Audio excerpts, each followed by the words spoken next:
ছিল বলেন? আপনার মেয়ের সমস্যা কি হয়েছিল? এমন ছেলে গেছিল ৩ বছর আগে। হ্যাঁ, তারপরে অনেক হসপিটালে গেছি। পরে মজা আসা ১ মাস ঘুরে, ঘুরে পায়ে ১ মাস খাইতে অপারেশন করে। এখন যদি প্রচুর পেইন ছিল। হুম? এখন ব্যথা আছে? এখন হালকা আছে, হালকা আছে। ওকে। বুঝতে ফুলাতে পাটিটা অনেক বড় ছিল অনেক ফোলা ছিল, অনেক ফোলা ছিল। প্রচুর ব্যথা ছিল। বুঝছো? ১৫ দিনে আমাদের ফিজিওথেরাপি নিয়ে এখন একদম কমে গেছে।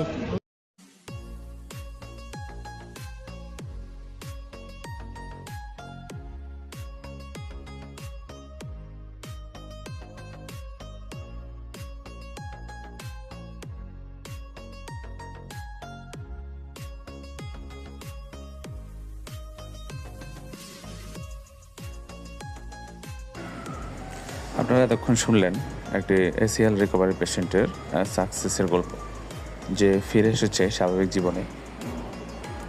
আপনাদের যাদের এসিএল ইনজুরি বা হাঁটুর লিগামেন্ট ছিঁড়ে গেছে বা পার্শিয়াল টিয়ার, তারা দেরি না করে আজ থেকে ফিজিওথেরাপি চিকিৎসা নিন, কারণ এটি একটি রিহ্যাবিলিটেশন প্রক্রিয়া।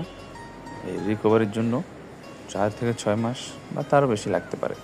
আপনার সুস্থ থাকা নিয়ে কোনো অবহেলা নয়। অবশ্যই আপনি সুস্থ হবেন, সুস্থ আপনাকে থাকতে হবে, সুস্থ থাকার জন্য ফিজিওথেরাপি নিতে হবে।